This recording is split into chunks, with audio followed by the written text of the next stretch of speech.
Good morning everyone, welcome to the Purple Penny weekly coin video. We're a little bit early today. I've got something I need to duck out and do afterwards, so usually this is at 12 PM Adelaide time, but we're 11:30 AM today, just 30 minutes early.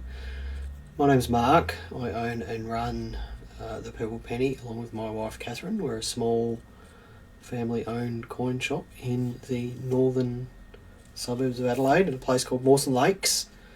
We're open Wednesday, Thursday and Friday from 10 to 4 and Saturday 9 to 1 if you happen to be in Adelaide and you want to come and look at a large range of coins and other stuff that we happen to be interested in. So we've been doing these videos for about 3 years and the shop's been open for 4 years. And the videos are something we do because we enjoy it and because a lot of people seem to take part. So last week we were closed on Friday. We had a guide dog graduation. Pia, who I can't even remember how long ago we had her, maybe 6 months ago. She graduated on Friday. We got to meet her client and her client's family, which was fantastic. And it was great to see Pia again. We don't really see the dogs again after they graduate, so it was really good to see her again. And well done to See Differently, who used to be the Royal Society for the Blind, for turning on a great graduation ceremony. Right, let's just say a few hellos to people. Hello Brad and Mary and Jason and Gemma, John, Gloria, Tanya, Mary, who says she ordered her first coin from us. Thank you for that, Mary. And Ash. How is everyone going today? Right, and Aaron. Hello, mate. Let's get into the news. So Thursday we see the first of this month's coin releases from the Royal Australian Mint. We've got Sydney Harbour Bridge coins. Now, these are the ones that were made available to us. There is, hang on a second, let me just, there we go, there. We've got the Sydney Harbour Bridge coins, aluminium bronze 50-cent piece, selectively gold-plated proof 50-cent piece. Then we've got the last in the Beauty Rich and Rare series, the 12 Apostles, which is a silver domed 1 ounce coin. And then there's the silver proof coin, which is the Humpback Whale, Australian Antarctic Territory.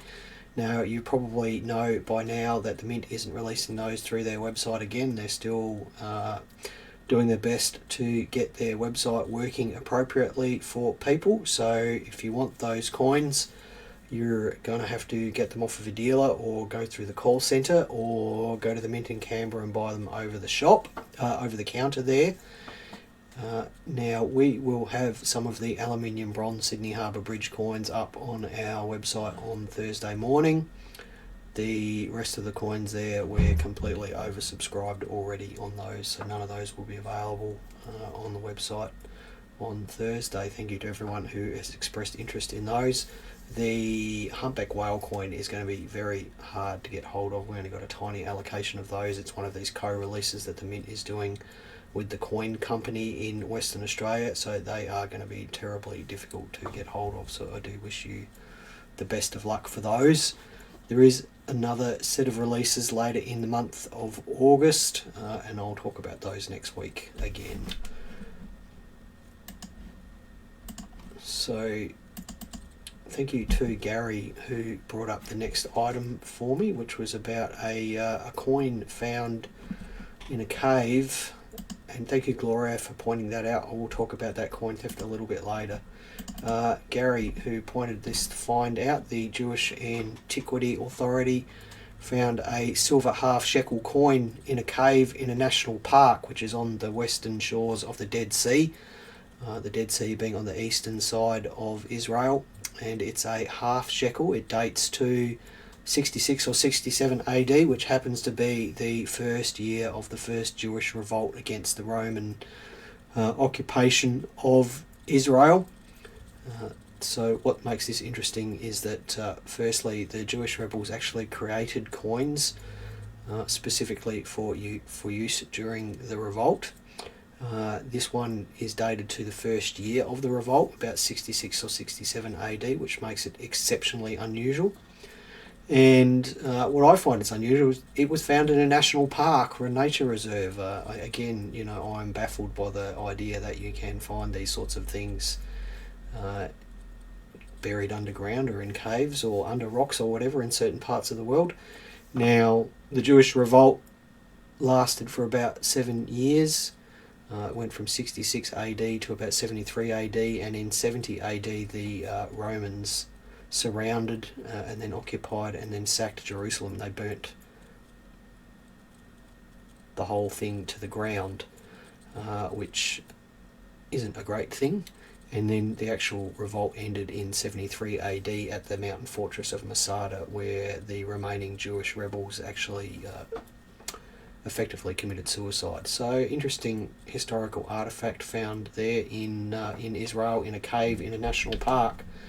Now, another thing that popped up on my news feed this week was a Channel 7 journalist, I believe, who picked up a feed from the History of Money, talking about the value of the changeover dollar. So the changeover dollar, up until sort of a couple of years ago, was the lowest mintage circulation dollar that you could find. It was released on the 50th anniversary of the decimal changeover in 1966, along with special 5, 10, 20 and $2.50 piece designs. So there was a complete suite of designs of all the standard denominations. Now, in my opinion, this is an undervalued coin. It is, in terms of mintages, it is quite a low mintage coin, just 561,000 minted. Compare that to, say, a coronation coin, which has a mintage, I believe, of just over 900,000. So this is a similar sort of mintage to the 2012 red poppy. So the article that the news picked up suggested that this coin could be worth up to $50. So I thought I would do just a bit of a fact check on that, and it turns out that's probably not too far off what they're actually worth. So there are sales for circulated coins on eBay for between $25 and $35, and these are sold results. They're not asking prices. These are actual sold coins between $30 and $35, $25 and $35, and supposed uncirculated coins selling anywhere between $55 and $100. Those are supposedly X-bag or X-roll. I, for one, would be careful buying supposedly uncirculated coins from eBay sellers that you haven't dealt with before. Now, what is interesting about this particular coin is that it was released in mint rolls, and then also, I believe, 5 coin and 25 coin bags from the mint, and those do actually sell for a good price as well. There's been roll sales between $600 and $850, and 20 coin bag sales between $800 and $1,000. So interesting coin there. Now, just addressing a couple of questions here. Hello, Michelle and Ben and Paul and Peter, and yes to everyone. I am early, and I did do a post about that an hour ago, that I was going to be early. So if you missed that post, you should update your Facebook notifications so you always get alerted to our posts, and you wouldn't have missed that post. Hello, Alan Galley as well. Thanks for joining us, Alan. Gemma says the counterstamp decimal changeover is even better. Yeah, that is, Gemma, that's a great coin, and probably undervalued as well. Next item in the news was a new product that we're stocking here, and this is because Damien Walker contacted us a couple of weeks ago, and he contacted us about this, which is the Pirate Guide. It's a coin book that's produced by Damien Walker, who I believe his website is australiacoins.com. You can see there some pictures of the cover of that particular book. It's a large format book, as you can see. Compared to my head, it's quite a large format book, and the printing inside is large, the images are large. What makes this interesting is that all the images are dedicated to the book. It is well laid out. There's spots there to check off the coins that you find in circulation. There's some interesting information about errors and varieties that you might be able to find. There's also a reasonably comprehensive guide on the mintages of circulation coins. It includes all denominations, 1 and 2 cent right through to $2 coins. Retail price is $59.95. At the moment, we are going to be the only distributors in South Australia. They're only going to be available in store. We're just having a bit of a test run of this to see how it goes. The few people that we showed the copy that was sent to us were well received by the people we showed them to. So if you are in the shop, do ask to have a look at our shop copy of this book, and if something that you're interested in, they should be available this week or next week in the shop for purchase over the counter. Release price, retail price being $59.95. Now, a couple of comments here. Hello Patrick. Aaron says that earlier works better for me. Aaron, this won't be happening very often. It was an absolute rush to get this ready for 11:30. There's a lot of other jobs that we need to get done on Monday mornings before we do these videos, so it was a huge rush getting this ready in time for 7:30. For 11:30. Peter says, are you going to sell more Perth Mint coins? We are not Perth Mint distributors, Peter. We have no plans on being Perth Mint distributors. We do sell coins from the Perth Mint, but they are coins that we get from people's collections that we buy over the counter. We don't sell new release Perth Mint coins. And Damien Walker, the author of the Pirate Guide, is just said hello. Hello Damien, thanks for joining in today. Next item on the news this week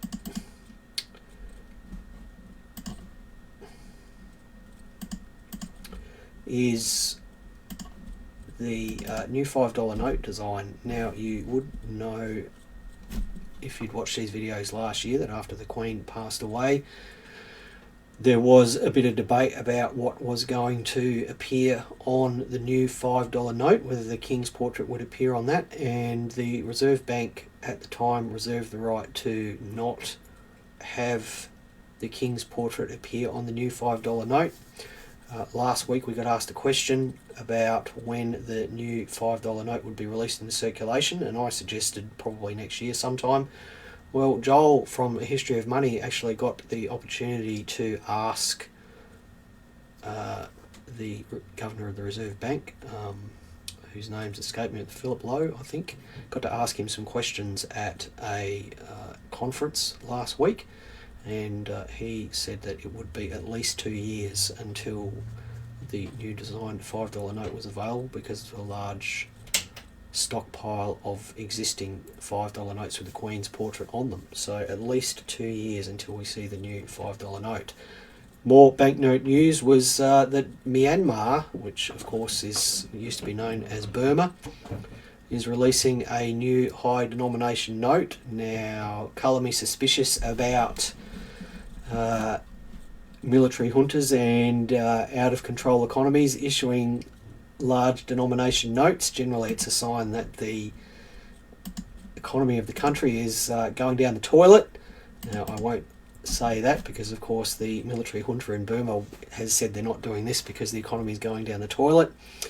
What they're doing is releasing a 20,000 kyat note to bring in old damaged notes. So there's a limit of 3 notes per person available for this new note, and they have to be exchanged for old damaged unusable notes, and they're being issued right now by the military junta that took over that country in 2021. I can't remember exactly why they took over. Now, what is really interesting is that this isn't the first time this happened in Burma. There was another military junta put in charge or took over in the 1980s, and in 1987 they basically announced with no notice at all that all existing currency in Myanmar was rendered invalid and you couldn't spend it. So obviously there's a lot of people in Myanmar with memories of that, and when the current military dictatorship announced the release of this new note, there was a lot of panic in the economy, and a lot of people converted their current notes into gold. So they've seen an increase in gold price in Burma, just locally in Burma, of nearly 20%, and apparently they purchased jewellery in markets, and that's how they converted their money to gold. So interesting release there from a illegitimate government in a country whose economy is not strong. So it'd be interesting to see if any of those show up here in the shop at any time. Now, if you probably know that there was a large coin theft last weekend in South Australia, up near a place called Ceduna, which is out in the far west of South Australia on the way to Western Australia. And what's interesting about this is a couple of things. Firstly, is it got very wide coverage in the media. It was picked up by the ABC initially from a police report. They interviewed us last week about this theft and published an article on their website, and then some of the other commercial networks, Channel 7 and Channel 9, picked up on that story, and it made it onto the TV, onto the nightly news, which is pretty unusual. That sort of thing doesn't usually get onto the TV here. But I guess what is particularly unusual about this is the mix of coins that were stolen from the elderly gentleman. He lived in a place called Murgany, which is near Ceduna, as I said, and his house was broken into, a broken window, and many loose coins and an entire safe stolen. So the safe wasn't opened on site, the whole safe was picked up and taken away. He said that he thought that at least 4 people would be needed to pick up the safe. And the collection that was stolen sounds like a very diverse and interesting collection of ancient coins, medieval coins, Indian coins, Victorian tokens, Australian tokens, Islamic glass jettons or gaming counters. So, it's quite a distinctive collection, and no doubt is going to be almost impossible to get rid of, because the dealing community in Australia is very small, and I would say that pretty much every dealer in Australia knows now about this particular theft, and it's going to be impossible to sell it. You're certainly not going to be able to commit it into auction or sell it over the counter at a dealer's shop, so you've got to find out some other way of getting rid of it. And I would call on everyone out there online to just keep their eyes on eBay and online marketplaces like Facebook Marketplace or Gumtree, and if they do see a large collection of old, ancient or medieval coins or unusual coins, then they notify the South Australian Police about that, because it would be great if we could recover this for the gentleman. And just speaking from my own personal point of view, if this happened to me, I'd be gutted, and it wouldn't be because of the financial aspect, and sure, the financial aspect has to be taken into account, but this sort of collection takes decades to put together. You can't just go out and buy a lot of these coins online just whenever you want. They're not available all the time. It's not like buying $2 coins on eBay, where you can sort of jump onto eBay if you've got deep pockets and buy most $2 coins straight away. These are coins that perhaps you have to buy at auction, and those auctions might only happen once every few years. Mostly they would have come from overseas, I would have thought. So this gentleman's probably put thousands and thousands of hours into putting together this collection, which he clearly loved and enjoyed, and all that effort is gone. I have nothing good to say about the people who took it. So let's just jump onto the topic of the day then, which is how you can perhaps collect securely. And this is a topic that Catherine and I have talked about many times before. So how can you collect securely? Now, the first one there is don't display your collection. And why is that? It's because we really believe that if you do collect coins, it's a great hobby to share, but you've got no control over how the information about your collection spreads out there. So, it's not your visitors that are a problem necessarily when they see your collection, it's who they tell. And it really doesn't take a lot of effort these days to figure out that Jim Smith lives on such and such a street and he collects coins. So, Catherine and I are strong advocates about not publicly displaying your collection, not having it visible in the public areas of your home. Sure, have it in a study or somewhere like that where people don't generally get around, where visitors don't get around, but don't have it on public display. Consider not sharing your collection online, and that's especially if you use your own name on social media. Again, if you've got a distinctive name, then it's not very hard a lot of the time to find out where someone lives. And think about how social media works. Often, it tries to make suggestions to other social media posters about what they might be interested in, and how it does that is through relationships through social media. So while none of your friends might be interested in that, you might find that Facebook suggests your posts to friends of your children and things like that, and you don't necessarily want them knowing that you collect coins. So while we're talking about children, there's a third point here, is educate your family about not spreading the fact that you collect coins, and that includes your children, your mum and your dad, and all that sort of stuff. Just tell them to keep it to themselves. I mean, it's great to be able to talk about this sort of stuff to your family, but you have to be able to trust who they spread that to. And that includes, talking to people at work or talking to people at social events and things like that. Ask your family and your children to just keep the information private. Next point there is consider using an alternate social media identity. Now, I understand that for a lot of social media channels, this is against their terms of service, but, who cares? It's your stuff, it's your privacy. So, do think about having a social media profile that is specially for talking about coin collecting and things like that, and don't associate it with your own name. Next point here is safes and home storage.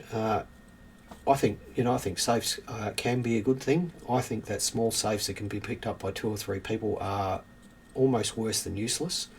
And that's because they can be picked up by 2 or 3 people, and the whole thing can be taken away and opened at their leisure. Now, if you are going to get a small safe, do bolt it to concrete using dynabolts and things like that, so that it is securely fastened and can't be taken away easily. This old gentleman who had his safe stolen, he might have been better off spreading his coins all over the house, in wardrobes and boxes and under the bed and all over the place. And sure, the thieves might have found some of it, but the chances are that they wouldn't get away with all of it. So if you are going to get a safe, make sure that it is installed by a competent person. Make sure that it is not easily accessible, and don't tell anyone that you've got it. Don't tell anyone that you have a safe. And if you can afford it, get a 2-ton safe. Now, I know that that sounds really terrible, but a 2-ton safe is not easily moved by anyone, and it's not easily accessible to anyone. Now, it might sound over the top, but large safes on the second-hand market are not, they are expensive, but they do hold resale value as well. So while it might be a big upfront price, when you decide to get out of collecting, you can move those safes on. And they literally cannot be moved by anyone with anything short of a tow truck. So those great big heavy safes have a large amount of security just built into them. So think about a safety deposit box, storing the valuable coins out of your collection in a safety deposit box. Banks offer safety deposit boxes. Imperial Coins up in Queensland have a safety deposit arm, I believe. I can't remember what that's called. And sure, you can't look at the coins in safety deposit boxes easily, but they do provide a great deal of security. Make sure that you store moisture absorbing pads and things like that in there, so that there's no humidity. And certainly it is a great thing to think about. They cost a few $100s a year for a smallish box, and if you do have a valuable collection, then do consider that. Now, we've just got some questions here. Peter says his collection is in a safe deposit box. Glenn says, my collection isn't worth a lot in money value, but their wealth is immeasurable with thanks for the sound advice, no worries. Damien says great advice, no worries. How about coin delivery? The postman asked me, okay, I'm just going to talk about that subject in the next couple of points. Peter says Guardian Vaults in Melbourne and Sydney are good too. So they are safety deposit box service providers. So delivery and postage. Don't get coins delivered to your house. Simple as that. Do not get coins delivered to your house. There's a few reasons for that. Firstly, you don't want the postman asking questions of you, and I believe that someone has just said that. You do not want the postman asking questions of you. You do not want the postman leaving packages hanging out of the mailbox. You do not want the postman throwing them over the fence onto your front veranda. You do not want the postman giving them to your neighbour. There are so many different ways that having mail delivered to your house can go wrong. And it's got noticeably worse in the last 3 years. And, there's pressure on Australia Post, and I understand that, but there's no doubt that their level of service has diminished greatly. Now, the other reason, of course, is that you don't want your home address available to eBay sellers or online sellers or whoever that is. Now, they may do their best to control your private information safely, but there's no guarantees in this world that the information won't be leaked. So what's the best thing to do? Pay for a post office box. It costs $250 or $300 a year. Get your mail delivered to a post office box. If you can't afford a post office box for a year, then think about renting a parcel locker and having your mail delivered to a parcel locker. You want to divorce the link between your coin collecting and your home address. I would never get coins delivered to my home address. I never have, and I never will, and I strongly recommend that people never do as well. Be careful with your rubbish. Now that sounds so paranoid, but be careful that your rubbish doesn't blow all over the street out of your rubbish bin. Coin catalogues and catalogues from mail order companies and the Australia Post catalogues, and if you're rehoming your collection 2x2s, all this invoices, receipts, all this sort of stuff, be super careful about where that is. You may want to think about shredding a lot of this sort of stuff before you put it in the bin. Again, I know that it sounds paranoid, but it is well worth taking a bit of effort to make sure that your rubbish is disposed of properly.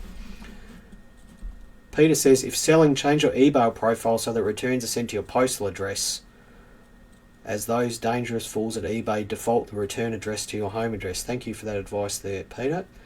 And JJ says, or just pick up your stuff from the Purple Penny and then there's no need for postage. Yeah, no, that's right. Next point, think about how you're going to conduct face-to-face transactions. There's no doubt with secondary marketplaces today like Facebook Marketplace and eBay and Gumtree and things like that, there are a lot more face-to-face transactions that go on, and with gold and silver and coins and things like that. Do be careful about where you meet people. Do be careful about who you let, how you pay for things. Absolutely 100% never ever let someone come to your house for a coin or banknote transaction. And if I need to explain why you shouldn't allow that, then please go and rewatch the thing about postal addresses. Think about meeting at a bank or at a police station or something like that if you are going to conduct face-to-face transactions. And don't hand over money before you've got the stuff, and don't hand over the stuff before you've got the money. The last point today is insurance. Insurance is of questionable value for coins, and that's for a number of reasons. Firstly, a lot of insurers do not cover coins, and then you'll find that a lot of insurers that do cover coins only cover it up to a certain amount, and then actually finding out what information they need to cover the coins adequately is a bit unclear. If I was going to insure a coin collection, I would take a photo of every item and record the purchase price of the item and a physical description of the item, and have all that stuff stored on the cloud. because that way, if something did happen and it did get stolen, then you have a complete itemised description of the stuff that was stolen. If you don't have itemised descriptions and photos of the stuff that is stolen, then it is very easy for insurers to say, well, we won't help you with that. So that's collecting securely. My commiserations to the gentleman up near Ceduna who lost his collection. I'm gutted for him, and I really hope that he gets that back. And to the people that took it, poo on you. I hope your teeth fall out or something terrible. So, it's a terrible thing. Right, a few more questions here, and then we'll wind up. Brad says there are face-to-face transaction spots throughout Australia supplied by Victoria Police, cameras, etc. Google to find your nearest. Mark says he tried a transaction with a person in a bank and got asked to leave. Hello, Adam. And Peter says, be careful at coin shows. Yes, you should be careful at coin shows. There was a large theft at the last Adelaide Coin Expo. Someone had a bag of stuff stolen, and it wasn't a dealer, it was a collector. So, us as dealers at coin shows, we are on our toes all the time. And you as collectors, you should be careful where your money is, where your purchases are, have them wrapped around your wrist, because there are scumbags who go to shows purely to steal your stuff. And they are scumbags, and they just want to steal their stuff. They want something for nothing. They haven't earned it, they haven't worked for it. They don't even understand what it is that they've got. And these lowlifes that stole this coin up near Ceduna, they have no idea what they've got. They have no idea how they'll get rid of it, and I'm just dreading the idea that it gets thrown away or melted down or something like that. Again, poo on them. Right, that's it for today. I'm going to rush off. Thank you everyone for watching today. It's been a pleasure, and thank you for all the questions. I do love the interactivity, so if you are going to come along and watch next week, please feel free to comment on whatever you like. And as I said already, please do go and change your Facebook settings for the Purple Penny Facebook page so that you get notified about all of our posts.